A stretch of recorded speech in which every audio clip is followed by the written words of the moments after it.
হেরে যাওয়া বস্তুও আপনি আবার জিতে নিতে পারবেন যদি আপনার নিজের আত্মবিশ্বাস থাকে। চলুন আজকের ভিডিওতে সে বিষয়ে কিছু বলা যাক। প্রজাপতি দেখেছেন কি সুন্দর হয়, তাই না? এই প্রজাপতি, ওদের দিকে তাকালে নিজের অজান্তে নিজের মুখে হাসি ফুটিয়ে ওঠে। কিন্তু এই প্রজাপতি জন্ম থেকেই এমন দেখতে হয় না।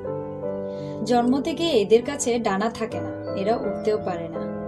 যখন একটি প্রজাপতি জন্ম নেয় তখন প্রথমে ডিম অবস্থায় থাকে, সেটা আস্তে আস্তে কবচটা ভেঙে ফেলে, তাকে খুব পরিশ্রম করতে হয়।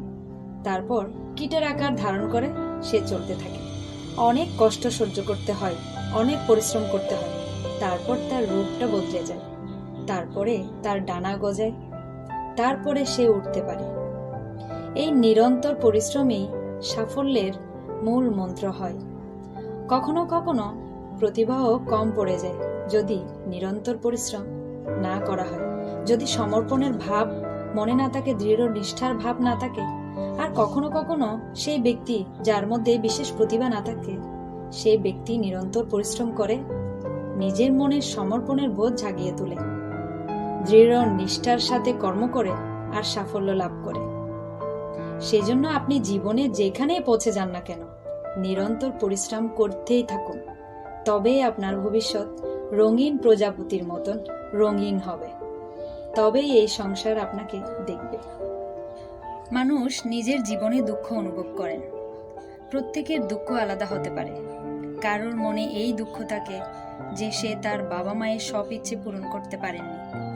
কেউ এটা ভেবে দুঃখ পায় যে সে চিরকাল সৎকর্ম করে এসেছে, কিন্তু তাও তাকে দুরাচারী বলে মনে হয়।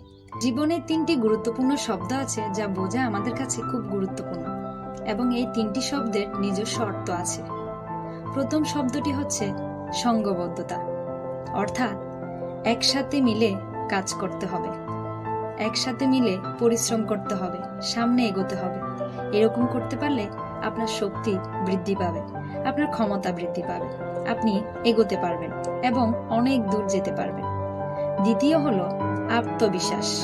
আপনার আত্মবিশ্বাসটা থাকতে হবে। হেরে যাওয়া বস্তুও আপনি আবার জিতে নিতে পারবেন যদি আপনার নিজের আত্মবিশ্বাস থাকে, তাহলে আপনি কখনোই পরাজিত হবেন না। এবং তৃতীয় শব্দ হলো অহংকার। আমাদের সবার মধ্যে আছে, জয় লাভ করার পরেও কিন্তু এটা আপনাকে পরাজিত করতে পারে। সেজন্য জীবনে সঙ্গবদ্ধ হন, আত্মবিশ্বাস রাখুন, কিন্তু কখনোই অহংকার করবেন না। এই অহংকার আপনার থেকে সবকিছু কেড়ে নিতে পারে। এই অহংকারের জন্যই মথুরাপতি কংস নিজের পতনের প্রতি অগ্রসর হয়েছিলেন। এই অহংকারকে ত্যাগ করুন আর বলুন রাধে রাধে।